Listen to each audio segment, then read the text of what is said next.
Hello dear cuties, welcome to our channel. ഞാനൊരു YouTube ചാനലൊക്കെ start ചെയ്തിട്ടിരിക്കുന്നു കേട്ടോ. അപ്പോൾ ഫസ്റ്റ് എന്ത് വീഡിയോ ഇടണമെന്ന് ഇങ്ങനെ ആലോചിച്ചുകൊണ്ടിരിക്കുന്നു.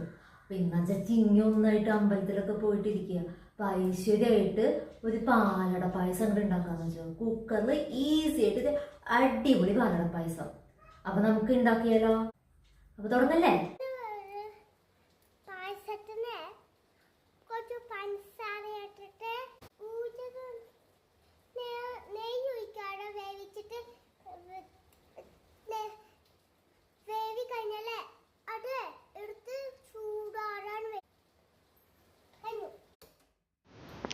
അപ്പം നമ്മൾ കുക്കറിലാണ് പായസം വയ്ക്കാൻ പോകുന്നത്. അതിനായിട്ട് നമ്മൾ അടുപ്പത്തൊരു കുക്കർ വെച്ച് അതിലേക്ക് ഒരു 3 പാക്കറ്റ് പാല്, അതായത് ഒരു 1.5 ലിറ്റർ പാല് ഒഴിച്ച് അതിലോട്ടൊരു 1/2 കപ്പ് വെള്ളം ചേർക്കണം.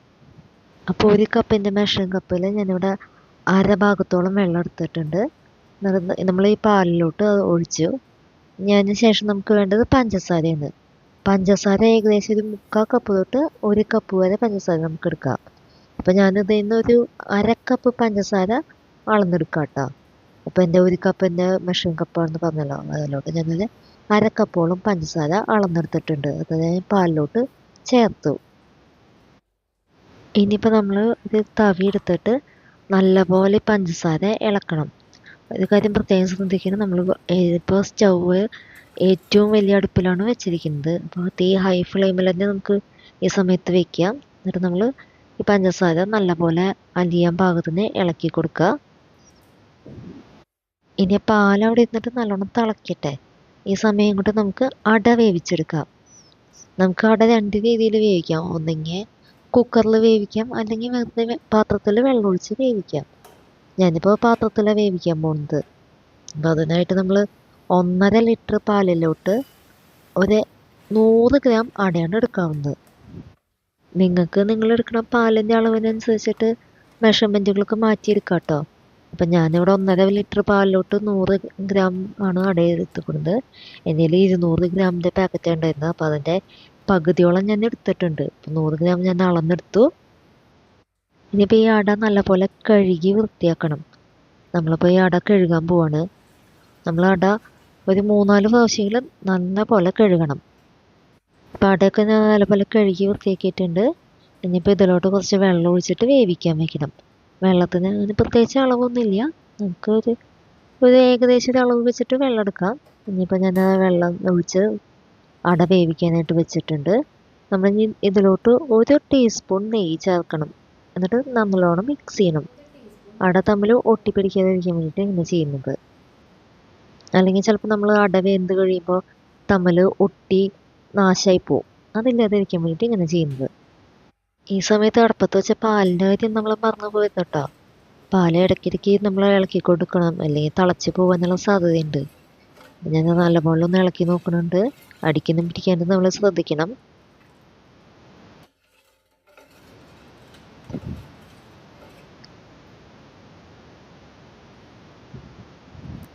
ഇപ്പം എൻ്റെ പാല് തിളച്ച് തുടങ്ങിയിട്ടുണ്ട്. നല്ലപോലെ തിളക്കട്ടെ. നല്ലോണം തിളച്ച് വന്നതിന് ശേഷം നമുക്ക് സ്റ്റൗ ഓഫ് ചെയ്തിട്ട് അടുപ്പത്തുനിന്ന് ചെറിയ അടുപ്പിലേക്ക് മാറ്റണം. അപ്പം ഇതിൻ്റെ ഇടയിൽ എൻ്റെ പാലൊന്ന് ചെറുതായി തിളച്ച് പോയിട്ട് പണി കിട്ടിയിട്ടുണ്ടായിരുന്നു. അപ്പം ഞാൻ വലിയ അടുപ്പ് ഓഫ് ചെയ്തിട്ട് ചെറിയ അടുപ്പത്തേക്ക് മാറ്റി വെച്ച് ഞാൻ കുക്കറിൻ്റെ അടപ്പെടുത്ത് അടച്ച് വയ്ക്കണം. എന്നിട്ട് അതിൻ്റെ വെയിറ്റ് ഇട്ടിട്ട് തീ ഓണാക്കിയിട്ട് ഏറ്റവും സിമ്മിലിട്ട് വയ്ക്കണം. അപ്പോഴേക്കും എൻ്റെ അടയൊക്കെ വെന്ത് പാകമായി ഉണ്ടായിരുന്നു. അട നല്ലപോലെ വെന്തു. അപ്പം ഞാൻ ഇത് ഊറ്റാൻ പോവാണ്. നമ്മൾ ആദ്യം തന്നെ അതിലോട്ട് ഒരു അരിപ്പയിലോട്ട് ഒഴിച്ചിട്ട് കുറച്ച് വെള്ളം ഒഴിച്ച് ഒരു 2-3 പ്രാവശ്യം വാഷ് ചെയ്യണം. 2-3 പ്രാവശ്യം കഴുകിയിട്ട് നമ്മളത് വാർത്ത് വെക്കണം. ഇനിയിപ്പോൾ അട കുക്കറിൽ വെക്കണമെന്ന് വെച്ചിട്ടുണ്ടെങ്കിൽ ഒരു ഒറ്റ വിസിലടിച്ചാൽ മതി കുക്കറിൽ. ഇപ്പം നമ്മൾ പാത്രത്തിൽ വെക്കുമ്പോൾ അങ്ങനെയൊന്നുമില്ല. ഒരു അരമണിക്കൂറൊക്കെ വെക്കേണ്ടി വരും. നമ്മൾ പാകം വേവ് നോക്കി എടുത്താൽ മതി. അങ്ങനെ ഞാൻ അടുപ്പത്ത് വെച്ചിട്ടുണ്ടായിരുന്ന പാൽ ഒരു അരമണിക്കൂർ കഴിഞ്ഞപ്പോൾ ചെറുതായിട്ടൊന്ന് വിസിലടിച്ചു. ശരിക്കും പറഞ്ഞത് വിസിലടിക്കാൻ പാടില്ല.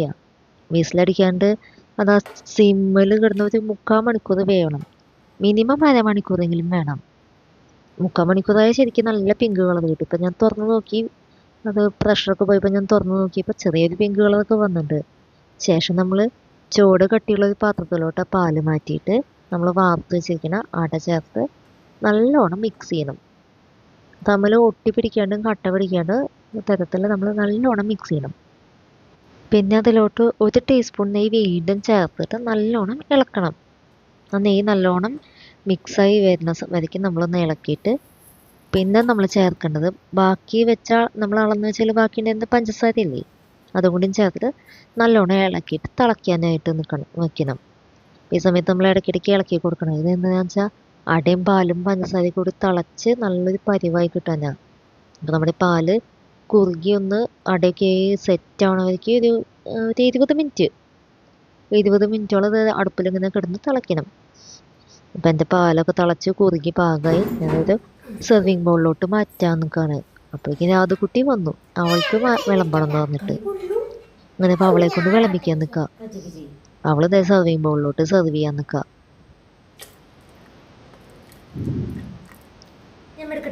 അങ്ങനെ അവളുടെ ആഗ്രഹം തീർക്കാനായിട്ട് അവൾ ഒരു കയ്യിൽ കൂരി ഒഴിച്ചു.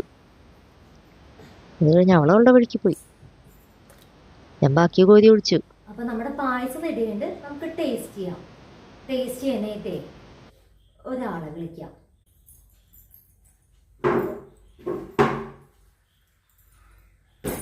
ഇങ്ങോരാണ് ടേസ്റ്റ് ചെയ്യാൻ പോകുന്നത്. ടേസ്റ്റ് ചെയ്യാം.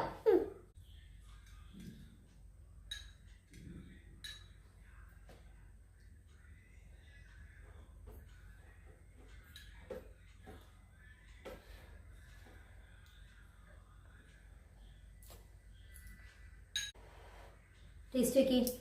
ചൂടുണ്ട്. എങ്ങനെയുണ്ട്? സൂപ്പറാ? ഓക്കെ. നമ്മുടെ പായസം റെഡി ആയിട്ടുണ്ട്.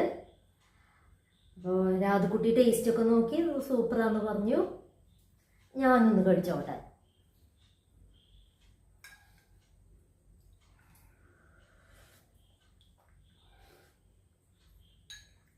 നല്ല ടേസ്റ്റ് ഉണ്ട്.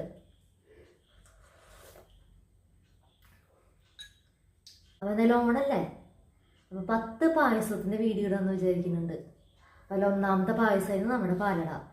ഇനി വരും ദിവസങ്ങളിൽ നമുക്ക് വേറെ വേറെ പായസങ്ങളുടെ വീഡിയോ കാണാം. അതിന് 10 പായസങ്ങളുടെ വീഡിയോ ഉണ്ടാവും കേട്ടോ. അപ്പോൾ എല്ലാവരും ഈ ചാനലിൽ വീഡിയോ കാണുന്ന എല്ലാവരും എൻ്റെ ചാനൽ മറക്കാണ്ട് സബ്സ്ക്രൈബ് ചെയ്യണം, ബെല്ലൈക്കൺ ക്ലിക്ക് ചെയ്യണം, എല്ലാവരും സപ്പോർട്ട് ചെയ്യണം. Thank you.